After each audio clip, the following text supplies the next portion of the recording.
പത്തരമാറ്റി സീരിയലിലേക്ക് എല്ലാവർക്കും സ്വാഗതം. അങ്ങനെ അനി കേസിന് വേണ്ടി കോടതിയിലേക്ക് ഇറങ്ങാൻ പോവുകയാണ്. ആ സമയത്ത് അമ്മ ചോദിക്കുന്നുണ്ട്, എന്നെങ്കിലും നീ വിചാരിച്ച കാര്യം നടക്കുമോ എന്ന്.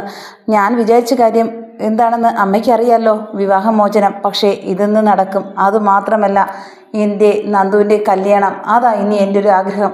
അതുമാത്രം അമ്മ വിചാരിച്ച് നടക്കില്ല എന്നൊക്കെ പറയുന്നുണ്ട്. എന്നാൽ അമ്മ വിചാരിക്കുന്ന പോലെ അവന്തിക്ക് എനിക്ക് അങ്ങനെയൊന്നും കാണാൻ പറ്റില്ല. എന്നെ ഇനി ഇതിനെ നിർബന്ധിക്കരുത്. ഞാൻ ഇറങ്ങാൻ പോവുക, നല്ലതായിട്ട് വരണമെന്ന് പറഞ്ഞ് വിടണം എന്നൊക്കെ പറയുന്നുണ്ട്. ഇത് കേട്ടതും അമ്മ പറയുക, ഇതിനെക്കാട്ടും നിനക്ക് ഡൈവേഴ്സ് കിട്ടാതിരിക്കുന്നതാണ് നല്ലത് എന്നൊക്കെ പറയുന്നുണ്ട്. മുത്തശ്ശൻ്റെ കാര്യം നിനക്കറിയാലോ, ഏത് കാര്യമായിരുന്നാലും കാര്യം നീണ്ടുപോയാൽ ഒരു കുഴപ്പവുമില്ല. പക്ഷേ മുത്തശ്ശനറിഞ്ഞ നീ ഈ വീടിന് പുറത്താ, അത് നീ ഓർമ്മിക്കണം എന്നൊക്കെ പറയുന്നുണ്ട്. ഈ വീടിന് പുറത്തായാലും ശരി തന്നെയാണ്. ഞാനാണെങ്കിൽ നന്ദുവിനെ കല്യാണം കഴിക്കുകയുള്ളൂ. അത് എൻ്റെ ജീവിതത്തിൽ ഞാൻ എടുത്ത ഇനിയുള്ള ഒരു തീരുമാനം അതാ എന്നൊക്കെ പറയുന്നുണ്ട്. എൻ്റെ ജീവിതത്തിൽ പരാജയങ്ങളെ ഉണ്ടായിട്ടുള്ളൂ. പക്ഷേ അത് ഞാൻ നേരെ സ്ട്രോങ് ആയിട്ട് ഒരു കാര്യം പറയാത്തതിന് സംഭവിച്ചതാണ് എൻ്റെ ജീവിതത്തിൽ ഇതെല്ലാം.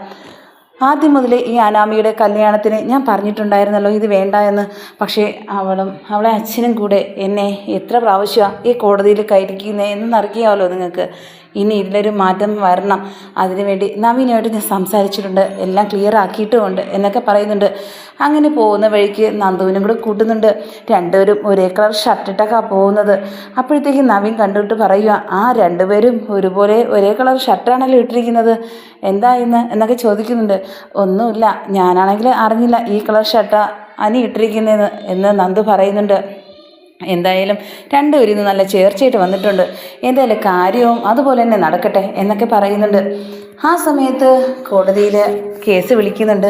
ആ സമയത്ത് അനി പറയുന്നുണ്ട്, അനിയുടെ അടുത്ത് വക്കീൽ ചോദിക്കുക, നിനക്കാണെങ്കിൽ ഇത് തുടർന്ന് പോകാൻ താല്പര്യമുണ്ടോ എന്ന്. പക്ഷേ എനിക്ക് ഒരു താല്പര്യവുമില്ല. നല്ല ഒരു കാര്യവും അവളുടെ ഭാഗത്തുനിന്ന് എൻ്റെ ജീവിതത്തിൽ ഉണ്ടായിട്ടുമില്ല. അവളുടെ സ്വഭാവത്തെക്കുറിച്ച് എനിക്കൊന്നും പറയാനില്ല. പക്ഷേ എനിക്ക് ഈ ജീവിതത്തിൽ നിന്ന് ഒരു മോചനം വേണം. അത് മാത്രമേ ഞാൻ കോടതിയോട് ആവശ്യപ്പെട്ടിട്ടുള്ളൂ എന്നൊക്കെ പറയുന്നുണ്ട്. അങ്ങനെ നവീന് കോടതിയോട് അപേക്ഷിക്കുന്നുണ്ട്, എന്തായാലും ഞാനിവിടെ ബോധിപ്പിച്ചതുപോലെ എല്ലാ കാര്യങ്ങളും ശരിയാണ്. അനാമികയുടെ ജീവിതത്തിൽ വേറൊരു പയ്യനുണ്ടെന്ന്, പക്ഷേ അത് അനിയെ ചതിക്കുകയായിരുന്നുവെന്ന് മനസ്സിലായ കോടതിക്ക് മനസ്സിലായ കാര്യമാണ്. അതുകൊണ്ട് എത്രയും പെട്ടെന്ന് തന്നെയാണ് ഇതിൽ നിന്ന് ഒരു മോചനം കിട്ടണമെന്ന് അപേക്ഷിക്കുന്നുണ്ട്. അപ്പോൾ തന്നെയാണ് വീണ്ടും കോടതി ആവശ്യപ്പെടുന്നുണ്ട്, എത്രയും പെട്ടെന്ന് ഞാൻ തന്നെ നിങ്ങൾക്ക് വിവാഹമോചനം ഞാൻ ഇവിടെ നൽകിയിരിക്കുന്നു എന്ന് കോടതിയിൽ ഉറപ്പാണ് എന്നൊക്കെ പറഞ്ഞ് ജഡ്ജി പറയുന്നത് കേട്ട് അനാമിക ഞെട്ടി നിൽക്കുന്നുണ്ട്. എന്താ ഇങ്ങനെ പറ്റിയത്, ഒന്നും അറിയില്ലല്ലോ എന്നൊക്കെ വിചാരിക്കുകയും ചെയ്യുന്നുണ്ട്. ഓരോ സമയവും മാറ്റിയാണോ ഈ പറയുന്നതെന്ന് അനാമികയുടെ അച്ഛൻ അടുത്ത് നിന്ന് ചോദിക്കുന്നുണ്ട്. അത് തെളിവുകൾ നമുക്കെതിരെയാണ്, അതുകൊണ്ട് നമുക്ക് എന്തായാലും കേസ് ജയിക്കാൻ പറ്റില്ല എന്ന് തന്നെ വിചാരിക്കുകയും ചെയ്യുന്നുണ്ട്. പക്ഷേ നഷ്ടപരിഹാര തുക 1 രൂപ പോലും അനാമികയ്ക്ക് കിട്ടുന്നില്ല. വിവാഹമോചനം കിട്ടുന്നത് ആലോചിച്ച് ഭയങ്കര സന്തോഷത്തിലാവുകയാണ് ചെയ്യുന്നത് അനിയും നന്ദുവും. അത് കണ്ടിട്ട് നവീൻ പറയുക, സന്തോഷമായല്ലോ രണ്ടുപേർക്കും എന്നൊക്കെ ചോദിക്കുന്നുണ്ട്. ആ സമയത്ത് തലയാട്ടുന്നുണ്ട് അവിടെ നിന്നിട്ട് രണ്ടുപേരും. അങ്ങനെ കേസ് കോടതിയിൽ സംസാരിച്ചുകൊണ്ട് നിൽക്കുമ്പോഴത്തേക്കുമാണ് ജഡ്ജി പറയുന്നത്, ഇനി ഒരു കാര്യം കൂടെ എനിക്ക് പറയാനുണ്ട്. ഇനി ഇതിൻ്റെ പേരിൽ ഇനി ഒരു കേസും ഇതിൻ്റെ ഈ ഫയൽ ചെയ്തത് ക്ലോസ് ആക്കാൻ പോവുക. ഇനി ഇത് മുന്നോട്ട് പോകാൻ സാധിക്കില്ല. എല്ലാ തെളിവുകളും അനാമികയ്ക്ക് എതിരായത് കൊണ്ട് തന്നെയാണ്. അനിയുടെ ഭാഗത്ത് ന്യായം കോടതിക്ക് മനസ്സിലായത് കൊണ്ട് രണ്ടുപേർക്കും വിവാഹമോചനം തന്നിരിക്കുന്നു എന്ന് പറയുമ്പോഴത്തേക്കും എല്ലാവരും സന്തോഷം കൊണ്ട് തുള്ളിച്ചാടുന്ന സമയത്ത് അവിടെ ഇരുന്ന് വിഷമിക്കുന്ന രണ്ടുപേരുണ്ടായിരുന്നു, അനാമികയും അനാമികയുടെ അച്ഛനും. എന്നാൽ നവീനാണെങ്കിൽ ഈ കേസ് ജയിച്ച സന്തോഷത്തിൽ മാത്രമല്ല തൻ്റെ ജീവിതത്തിലെ ഒരു സ്റ്റെപ്പ് ജയിച്ചെന്ന് വിചാരിക്കുകയും ചെയ്യുന്നുണ്ട്.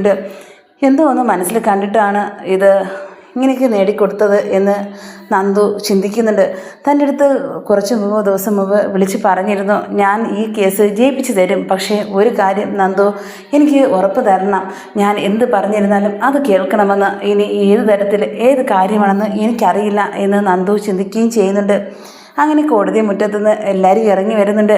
ആ സമയത്ത് അനാമിക പറയുക, നീ ജയിച്ചെന്ന് വിചാരിക്കണ്ട, ഞാനാണെങ്കിൽ നിൻ്റെ ഒരു കല്യാണം നടത്താൻ ഞാൻ സമ്മതിക്കില്ല എന്നൊക്കെ പറയുന്നുണ്ട്. നിൻ്റെ സമ്മതം ആർക്ക് വേണം എന്ന് പറഞ്ഞ് നന്ദു ദേഷ്യപ്പെടുന്നുണ്ട്. ഇത് കേട്ടിട്ട് അച്ഛൻ പറയുക, നന്ദുവിൻ്റെ ഇത് പറയുന്ന കേട്ടിട്ട് പറയുക, വക്കീലന്മാരും അതുപോലെ തന്നെയാണ് പോലീസുമാരും എല്ലാവരും ഉണ്ടെങ്കിൽ ശരി തന്നെയാണ്. ഇവൻ്റെ കല്യാണം ഞങ്ങൾ നടത്താൻ ഒരിക്കലും തീരുമാനിച്ചിട്ടില്ല. ഞങ്ങളാണെങ്കിൽ ഏത് കല്യാണമായിരുന്നു മുടക്കും.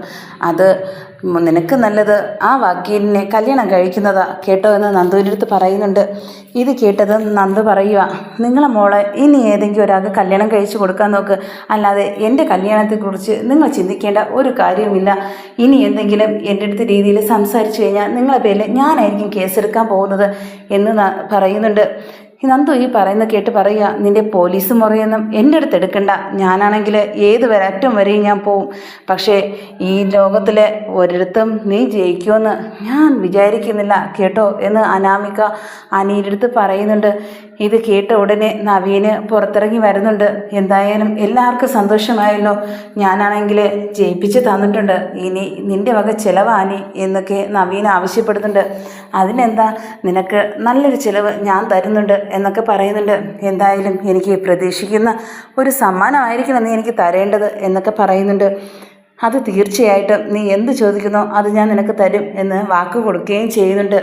അങ്ങനെ നവീന് മുത്തശ്ശൻ്റെ അടുത്ത് വിളിച്ച് പറയുന്നുണ്ട്, ഞാനാണെങ്കിൽ കേസ് ജയിച്ചായിരുന്നു, എന്തായാലും അനിക്ക് വിവാഹമോചനം കിട്ടി എന്നുള്ള വാർത്ത അറിഞ്ഞ് ഞെട്ടുകയും ചെയ്യുന്നുണ്ട്.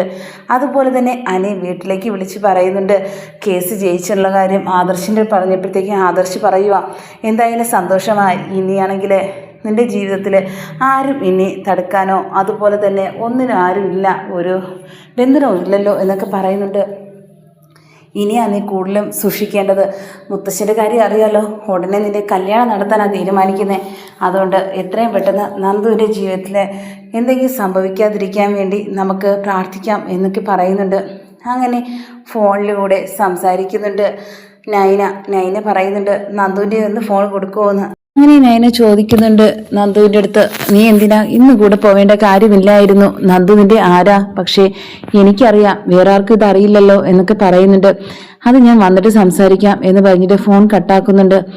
അങ്ങനെ വിജയം കൈവരിച്ച ഒരു പ്രതീതിയിൽ അനിയും നന്ദുവും ഭയങ്കര സന്തോഷത്തിൽ നിൽക്കുന്നുണ്ട്. നവീന് പറയുന്നുണ്ട്, ഇനിയാണെങ്കിൽ എനിക്ക് ഒരു കാര്യം നിങ്ങൾക്ക് പറയാനുണ്ട്, എൻ്റെ നന്ദുവിൻ്റെ കല്യാണം അത് നീ മുന്നിൽ നിന്ന് നടത്തി തരണം എന്നൊക്കെ ആവശ്യപ്പെടുന്നുണ്ട് നവീന്. ഇത് കേട്ടത് ഞെട്ടി നിൽക്കുന്നുണ്ട്. ആ സന്തോഷം തന്നെ മങ്ങുകയും ചെയ്യുന്നുണ്ട്. ഇത് കേട്ട് ഉടനെ തന്നെ പറയുക, ഇപ്പോൾ സംസാരിക്കേണ്ട കാര്യം ഇതല്ലല്ലോ, അത് ഞാൻ പിന്നെ സംസാരിക്കാം എന്നൊക്കെ പറഞ്ഞ് നന്ദു ഒഴിവാക്കുന്നുണ്ട്. എന്നാൽ ഇത് മനസ്സിൽ കിടക്കുകയാണ് അനിയുടെ. ഇങ്ങനെ പറഞ്ഞതിൻ്റെ പേരിൽ വീണ്ടും നവീൻ്റെ അടുത്ത് പറയുക, ഞങ്ങൾ പോട്ടെ, പിന്നെ സംസാരിക്കാം ഇതിനെക്കുറിച്ച് എന്നൊക്കെ പറഞ്ഞിട്ട് പെട്ടെന്ന് പോകുന്നുണ്ട്. ആ സമയത്ത് നവീന് ചിന്തിക്കുന്നുണ്ട്, എന്തായാലും നിന്നെ ഞാൻ വെറുതെ വിടില്ല, നിന്നെ ഞാൻ എൻ്റെ കല്യാണം നിന്നെ കൂടെ നടത്തിപ്പിക്കും, അതിൻ്റെ ഒരു വാശിയ എന്നൊക്കെ പറഞ്ഞിട്ട് ഇങ്ങനെ സംസാരിച്ചുകൊണ്ട് നിൽക്കുകയാണ് അനാമികയുടെ അടുത്ത്. എന്തായാലും നിങ്ങൾക്ക് സന്തോഷമായില്ലോ എന്നൊക്കെ ചോദിക്കുന്നുണ്ട്. എനിക്ക് കേസ് ഈ രീതിയിൽ നടത്തി തന്നത് നിങ്ങളാണെങ്കിലും പക്ഷേ ഒരു തരത്തില് വീണ്ടും മാറ്റിയും മറിച്ചും ഈ ഗതിയാക്കി തന്നില്ലേ, അതിന് വളരെ നന്ദിയുണ്ട് എന്നൊക്കെ അനാമിക പറഞ്ഞിട്ട് പോവുകയാണ്. എന്താ, നന്ദുവിൻ്റെ കല്യാണം ഒരിക്കലും ഞാൻ നടത്തി കൊടുക്കില്ല, അത് എൻ്റെ ഒരു വാശി തന്നെയാണ് എന്നൊക്കെ പറയുന്നുണ്ട്. അങ്ങനെ വക്കീൽ പറയുകയാണ്, ആ വാശി നിങ്ങൾക്ക് എന്നും ഉണ്ടായിരിക്കണം, അതിനുവേണ്ടിയാ ഞാൻ ഇങ്ങനെയൊക്കെ ചെയ്തത് എന്നൊക്കെ പറയുന്നുണ്ട്. ആ സമയത്ത് അനാമികയുടെ അച്ഛൻ പറയുക, അതിനുവേണ്ടി ഞങ്ങളെ ഇങ്ങനെയൊക്കെ കാണിക്കണമായിരുന്നോ നിനക്ക് എന്നൊക്കെ ചോദിക്കുന്നുണ്ട്. അത് വക്കീലാവുമ്പോഴത്തേക്കും പല തരത്തിലുള്ള ബുദ്ധിമോശങ്ങളും സംഭവിക്കുമല്ലോ, അതുമാത്രമല്ല അങ്ങോട്ടും ഇങ്ങോട്ടും ആവുമല്ലോ തെറ്റ്, അതുകൊണ്ട് അത് ന്യായീകരിക്കുക എന്നുള്ളത് വക്കീലിൻ്റെ ഒരു കടമയല്ലേ, അതുകൊണ്ട് ഞാൻ എൻ്റെ കടമ ചെയ്തതേ ഉള്ളൂ എന്നൊക്കെ പറഞ്ഞിട്ട് വക്കീൽ പോവുകയും ചെയ്യുന്നുണ്ട്. അങ്ങനെ നവീന് പോയപ്പോഴത്തേക്കും അനാമിക പറയുന്നുണ്ട്, എന്തായാലും ഇതിനൊക്കെ ബുദ്ധിയായിട്ട് കളിച്ചത് ഇവൻ തന്നെയാ, അതുകൊണ്ടാണ് ഇങ്ങനെയൊക്കെ സംഭവിച്ചത്, അല്ലെങ്കിൽ കോടതിയിൽ ഇന്ന് ഈ വിധി വരില്ലായിരുന്നു എന്നൊക്കെ അനാമിക പറഞ്ഞുകൊണ്ട് നിൽക്കുകയും ചെയ്യുന്നുണ്ട്. അങ്ങനെ നന്ദു ആണെങ്കിൽ വീട്ടിലെത്തുമ്പോഴത്തേക്കും നന്ദുവിൻ്റെ അമ്മ പറയുന്നുണ്ട്, നിന്നെ ഞാൻ വിളിച്ചിട്ട് ഫോൺ എടുത്തില്ല, എവിടെയായിരുന്നു, അത് അനിയുടെ കൂടെ പോയായിരുന്നു, നീ എന്തിനാ അനിയുടെ കൂടെ പോകുന്നത്, ഇനി അടുത്ത് എല്ലാവരും കൊണ്ട് പറയിപ്പിക്കാനാണോ എന്നൊക്കെ ചോദിക്കുന്നുണ്ട്. അതെന്താ ഞാൻ കൂടെ പോയാല്, അവൻ്റെ ഫ്രണ്ടല്ലേ എന്നൊക്കെ പറയുന്നുണ്ട്. എന്തായാലും നവീനുമായിട്ട് കല്യാണം ആലോചിച്ച് വെച്ചിരിക്കുന്നതാ, നീ ഇനി അധികം അവൻ്റെ അടുത്ത് സംസാരിക്കാനൊന്നും പോകണ്ട എന്നൊക്കെ പറയുന്നുണ്ട്. അതിന് ഞാൻ എന്തിനാ സംസാരിക്കാതിരിക്കണം, ഞാൻ നവീനെ കാണുന്നതിന് മുമ്പേ ഞാൻ കാണാൻ തുടങ്ങിയതല്ലേ, അനിയുടെ അടുത്ത് ഒരു ആവശ്യത്തിന് വിളിച്ചു, ഞാൻ കൂടെ പോയി, അത്ര തന്നെയാ എന്നൊക്കെ പറയുന്നുണ്ട്. എന്തായാലും നവീന് കണ്ടായിരുന്നോ, നിന്നെ സംസാരിച്ചായിരുന്നോ, എന്തൊക്കെ പറഞ്ഞു, കല്യാണത്തിന്റെ കാര്യം എന്തെങ്കിലും പറഞ്ഞോ എന്നൊക്കെ ചോദിച്ചു. ഇല്ല, ഒന്നും പറഞ്ഞില്ല. എന്താ അമ്മ എൻ്റെ അടുത്ത് ഇങ്ങനെ ചോദിച്ചത് എന്നൊക്കെ പറയുന്നുണ്ട്. അത് അവൻ്റെ മുത്തശ്ശൻ വിളിച്ചായിരുന്നു, എന്നിട്ട് സംസാരിച്ചു നിങ്ങളെ കല്യാണത്തിൻ്റെ കാര്യമൊക്കെ. എത്രയും പെട്ടെന്ന് അത് ആലോചിച്ച് റെഡിയാക്കണമെന്നാണ് പറഞ്ഞിരിക്കുന്നത്. അതുകൊണ്ട് നീ ആണെങ്കിൽ ഇനി കുട്ടിക്കളിയായിട്ടൊന്ന് ഓരോ കാര്യങ്ങൾ എടുക്കല്, സീരിയസ് ആയിട്ട് തന്നെ എടുത്ത് കല്യാണം എന്ന് പറഞ്ഞ രീതിയിൽ നമുക്ക് നടത്തുക തന്നെ ചെയ്യണം. അല്ലാതെ ഇനി മാറ്റി മാറ്റി കൊണ്ടുപോവേണ്ട ഒരു കാര്യമല്ല, ഇത് കളിയല്ല എന്നൊക്കെ പറയുന്നുണ്ട്. എന്തായാലും അതുകൊണ്ട് തന്നെ ഞാൻ പറഞ്ഞ എനിക്കിപ്പോൾ കല്യാണത്തിന് ഒരു താല്പര്യവുമില്ല. ഞാനാണെങ്കിൽ ഒരു സന്തോഷത്തിൽ പോയി പങ്കെടുത്തിട്ട് വന്നതാ, പിന്നെ എനിക്കൊക്കെ നിരാശപ്പെടുത്തരുതെന്നൊക്കെ പറയുന്നുണ്ട്. ഏത് സന്തോഷത്തിൽ? എന്തായാലും നിങ്ങളടുത്ത് പറയാൻ മറന്നു ഒരു കാര്യമുണ്ട്. ഇന്നാണെങ്കിൽ എനിക്ക് വിവാഹമോചനം കോടതി കൊടുക്കുകയും ചെയ്തത്, അതുകൊണ്ട് എല്ലാവരും ഭയങ്കര സന്തോഷത്തിലാണ് എന്നൊക്കെ പറയുന്നുണ്ട്. അതിന് നിനക്കെന്തിനാ നീ സന്തോഷിക്കുന്നേ എന്നൊക്കെ ചോദിക്കുന്നുണ്ട്.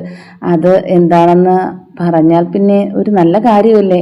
ഇനി എന്തായാലും അവധിയായിട്ടുള്ള കല്യാണത്തിന് അധികം താമസമൊന്നും വെക്കില്ലായിരിക്കും എന്നൊക്കെ നന്ദുവിൻ്റെ അമ്മ പറയുന്നുണ്ട്. ആ സമയത്ത് അകത്തേക്ക് കയറി പോകുന്നുണ്ട് നന്ദു. ആ സമയത്ത് പറയുക, നന്ദുവിൻ്റെ അമ്മ എന്തായാലും നല്ല കാര്യമാണ്, അവന് ഈ കല്യാണത്തിന് മോചനം കിട്ടിയല്ലോ. എന്തായാലും കുറേ നാള് ഇതിൻ്റെ ബേക്കിൽ നടന്നതല്ലേ എന്നൊക്കെ പറയുന്നുണ്ട്. എന്നാലും ഇവള് കൂടെ പോകണ്ടായിരുന്നു എന്നൊക്കെ അച്ഛൻ്റെ അടുത്ത് പറയുന്നുണ്ട്. ഇത് കേട്ടത്, ഇനി പോയി കഴിഞ്ഞല്ലോ, ഇനി അതിനെക്കുറിച്ച് എന്തിനാ പറയുന്നത്, കഴിഞ്ഞതിനെ കുറിച്ച് എപ്പോഴും പറഞ്ഞുകൊണ്ടിരിക്കുക, നിൻ്റെ ഒരു സ്വഭാവം എന്നൊക്കെ പറഞ്ഞുകൊണ്ട് വഴക്ക് പറയുന്നുണ്ട്. എന്തായാലും നന്ദു ആ സമയത്ത് യൂണിഫോം ഇട്ട് ഇറങ്ങി, എനിക്ക് പോകണം, എനിക്കൊരു കേസുണ്ടെന്നൊക്കെ പറഞ്ഞിട്ട് എനിക്ക് സ്റ്റേഷനിൽ നിന്ന് വിളിച്ചിട്ടുണ്ട് എന്നൊക്കെ പറഞ്ഞിട്ട് ഇറങ്ങാം. ഇന്ന് പോകണ്ടെന്നല്ലേ പറഞ്ഞ്, പിന്നെ എന്തിനാ നീ പോകുന്നത്? എനിക്ക് വീട്ടിൽ ഇരുന്ന കല്യാണത്തിൻ്റെ കാര്യം പറഞ്ഞ് എനിക്ക് ഒരു സമാധാനവും തരില്ല, എനിക്കതുകൊണ്ട് ഇന്ന് പോയേ പറ്റുള്ളൂ എന്നൊക്കെ പറയുന്നുണ്ട്. അതുകൊണ്ട് മാത്രമല്ല, എൻ്റെ ഒരു ജോലി ആവശ്യത്തിനാണ് ഞാൻ പോകുന്നത്, അതുകൊണ്ട് എന്നെ തടസ്സപ്പെടുത്തുകയും ചെയ്യരുത്. എപ്പോഴും കല്യാണം എന്ന് പറഞ്ഞ് ഇനി എൻ്റെ ബാക്കിൽ നിന്ന് ആരും നടക്കുകയും വേണ്ട. ഇനി കല്യാണം കഴിക്കാൻ തോന്നുമ്പോഴത്തേക്ക് ഞാൻ അങ്ങോട്ട് പറഞ്ഞോളാം എന്നൊക്കെ നന്ദു പറഞ്ഞിട്ട് പോകുന്നുണ്ട്. ഇവളെന്താ ഇങ്ങനെയൊന്നും പറഞ്ഞ മനസ്സിലാവാത്ത ഒട്ടും, നിങ്ങളെ സ്വഭാവം എന്നൊക്കെ പറഞ്ഞിട്ട് അച്ഛൻ്റെ അടുത്ത് പറയുന്നുണ്ട്. ഇത് കേട്ടതും പറയുക, രണ്ടുപേരും ഒരു കുടുംബത്തിൽ കയറ്റിയത് നീ തന്നെയാ, അല്ലായെങ്കിൽ അവിടെയാണെങ്കിൽ നന്ദുവിനെ അവിടെ തന്നെ അയക്കാമായിരുന്നു. എന്തായാലും എനിക്ക് ചെറിയ സംശയമുണ്ട്, നന്ദുവിനെ ഇഷ്ടമാണെന്ന് തോന്നുന്നു എനിക്ക് ആ ഒരു സംസാരത്തിലൂടെ എനിക്ക് മനസ്സിലായി. അതൊന്നും പറഞ്ഞിട്ട് ഇനി കാര്യമില്ല. നിങ്ങളാണെങ്കിൽ ഇനി ഇതിനെയും കുത്തിപ്പൊക്കിക്കൊണ്ട് വരെയൊന്നും വേണ്ട, ഏതായാലും നടക്കേണ്ടതേ നടക്കുകയുള്ളൂ എന്നൊക്കെ പറയുന്നുണ്ട്. അച്ഛൻ പറയണത് കേട്ടിട്ട് നന്ദു ആണെങ്കിൽ പെട്ടെന്ന് നിൽക്കുന്നുണ്ട്. എന്താ പറഞ്ഞത്? ഞാൻ കേട്ടില്ല.